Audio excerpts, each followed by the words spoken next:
Kalau hati saudara bersih di akhir tahun, tahun baru bersih, pasti beres.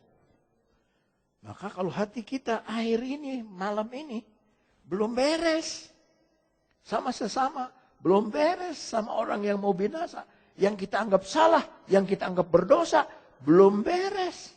Makanya waktu Yesus masuk di Sakius rumahnya, ngomel orang Farisi. Kok Yesus masuk ke orang berdosa? Paulus bilang hatiku bersih.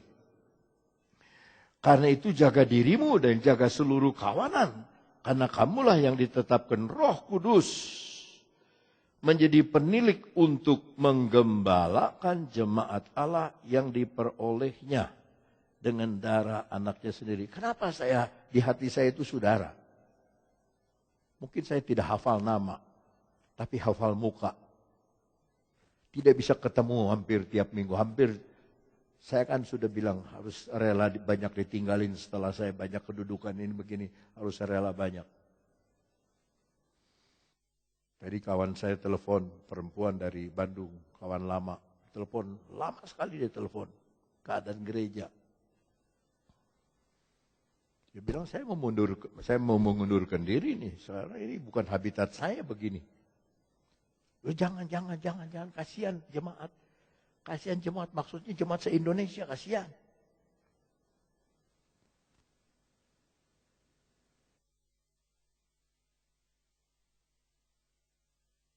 Saudara, kenapa saya sayang? Karena Tuhan sayang saudara. Dia dapatkan saudara oleh darahnya sendiri. Coba saudara baca ulangi lagi.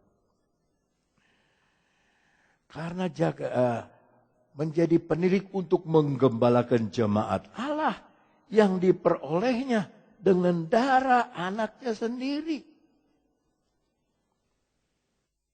Hari ini saya baru makan 1 kali.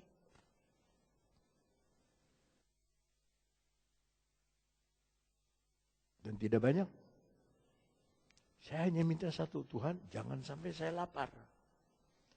Dan sampai saat ini saya tidak lapar. Nanti sore 6:30 harus makan, jam 7 sudah tidak boleh makan lagi. Sampai jam 11 besok. Begitu tiap hari.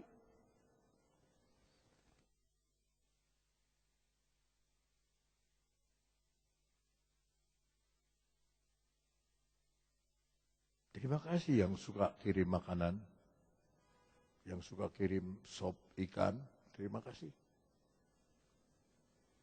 Saya tidak bisa makan banyak sekarang, harus sedikit. Nasi tidak makan, roti tidak makan,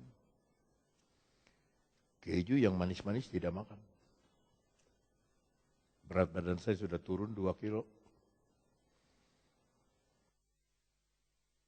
Dokternya Yahudi bilang kalau kamu bisa turun 1 minggu 1 kilo sampai 75 kilo, kamu melayani lebih lama domba-dombamu. Kita tidak tahu akhir hidup saya kapan. Siapa yang pernah pikir Martin Sondak akan meninggal? Gereja baru ditabiskan.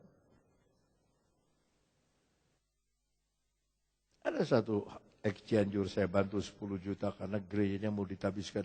Sudah dibangun, sudah dibangun. Gereja belum ditabis, dia sudah meninggal. Padahal dia lebih muda dari saya. Kenapa? Karena saudara itu berharga di mata Tuhan, luar biasa. Jadi saya sedang melayani sesuatu yang Tuhan percayakan kepada saya. Aku tahu bahwa sesudah aku pergi kemana? Saya mau tanya, pergi kemana? Banyak orang tahu, hari ini akhir tahun. Tapi orang tidak tahu, kapan akhir hidup.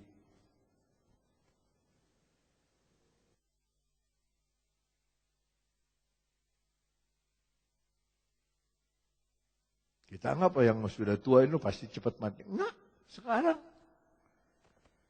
Saya baru lihat tadi di televisi. Anak di Amerika 2 tahun. Dia kira pistol mainan.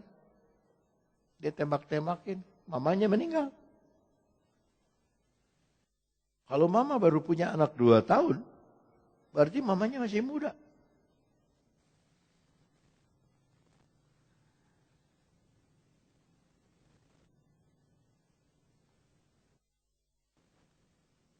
Sekarang perzinahan sekarang luar biasa kotornya.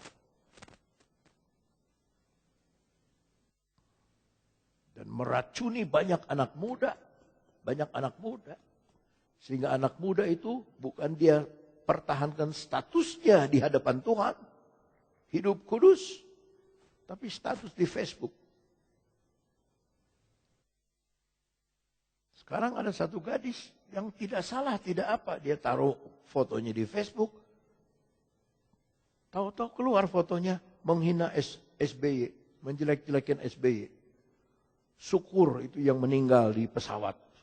Supaya mereka masuk neraka semua. Karena bukan dari agama kita. Padahal dia nggak nulis itu. Siapa yang nulis? Berarti bisa diretas. Bisa ditembus. Makanya saya benar Roh Kudus. Jangan punya Facebook. Dipakai salah sama orang. Yang ditangkap sekarang. Orang dari luar negeri. Punya uang 200 miliar. Makanin orang uang di bank. Dengan meretas semua kartu kredit. Dia tahu nomornya. Saya kan kemarin, hari Minggu kemarin saya bilang, bagaimana kalau seluruh dunia ini tiba-tiba internetnya mati, dipegang sama antikris. Mau apa? Orang bingung. Mau internet banking nggak bisa, mati internetnya. Pesawat mau terbang nggak bisa, mau antri bisa tabrakan di atas. Semua udah pakai internet. Pesawat itu semuanya pakai wire. Pilotnya tidur. Internet yang ngatur semua terbang.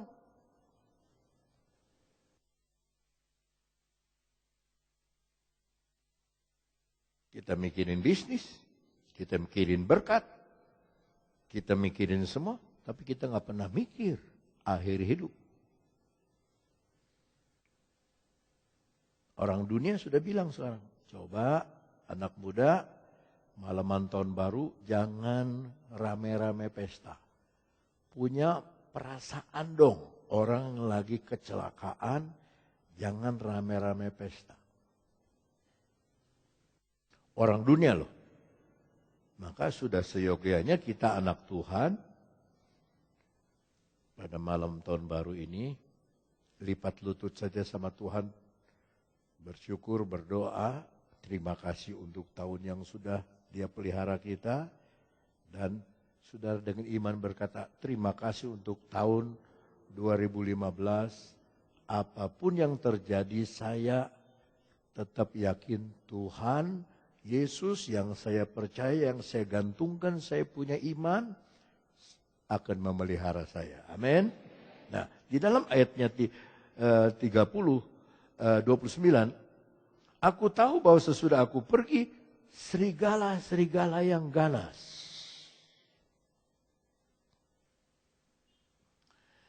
akan masuk ke tengah-tengah kamu dan tidak akan menyayangkan kawanan itu. Bahkan dari antara kamu sendiri akan muncul beberapa orang yang dengan ajaran palsu mereka berusaha menarik murid-murid. Yang ditarik siapa? Bukan jemaat biasa. Murid-murid. Menarik mereka. Murid-murid.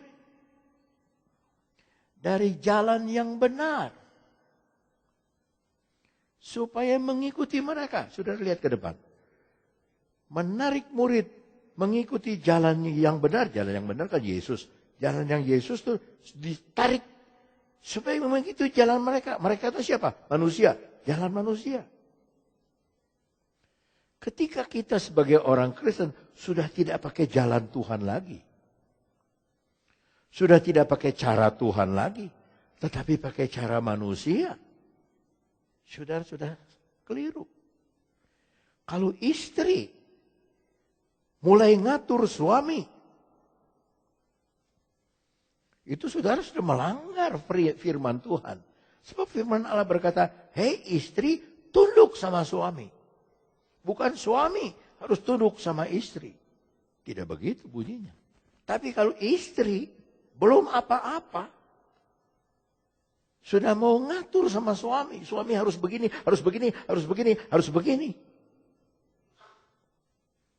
Dia tidak sadar yang dia kerjakan, dia sedang menjauhkan diri dari jalan Tuhan kepada jalan manusia. Kalau suami tidak mengasihi istri, selingkuh, dia seolah-olah menjauhkan diri dari jalan Tuhan dan pakai jalannya sendiri.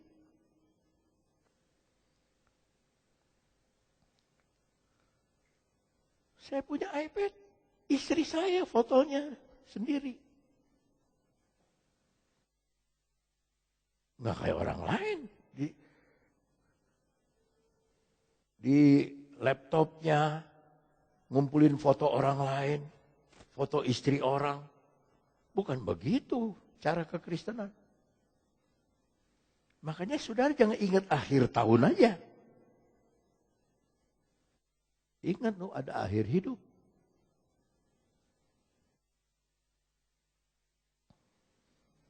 Makanya siswa periksa diri. Kita sekolah buat apa?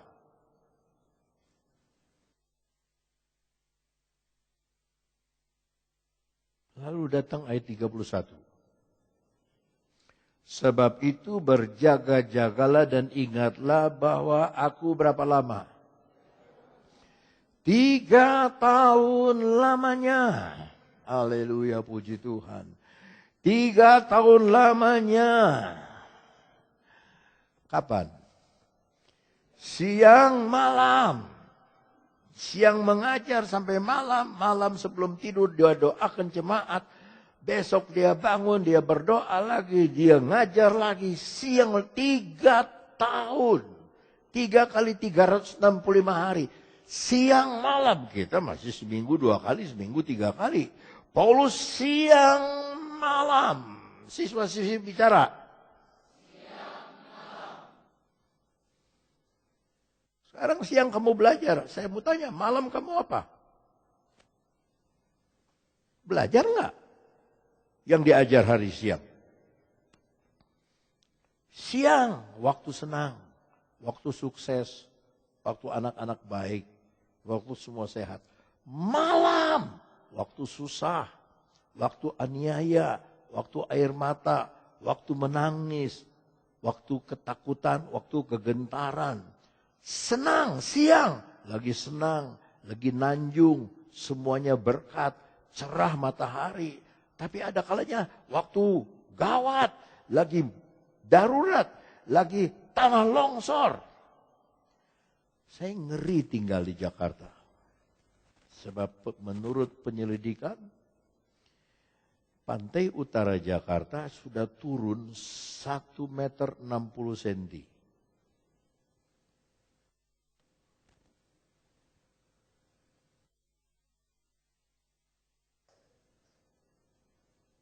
Siapapun gubernurnya,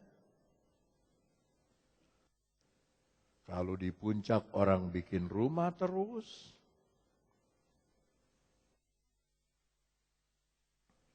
nggak usah di Banjarnegara, nggak usah di Ujung Pandang, dimanapun saja di Indonesia, siapapun gubernurnya. Aceh 10 tahun lalu tsunami, tapi nggak bertobat-bertobat. Ditebangin pohon, baru ditemukan 10 hektar ladang ganja. Tsunami tidak bikin orang bertobat.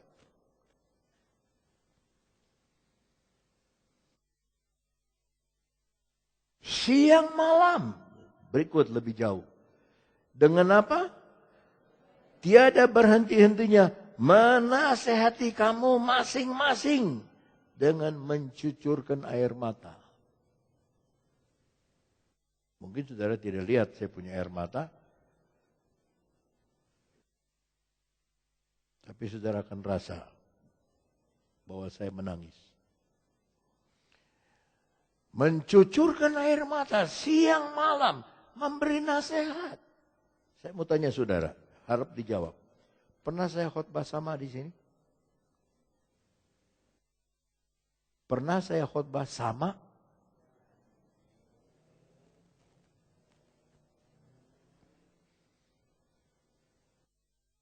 Siang malam. Untuk khotbah hari Minggu, siang malam saya menyelidiki. Saya tanya, saya begini, saya buka, saya gali, macam-macam. Tapi namanya manusia ya, tidak cukup. Selalu kurang.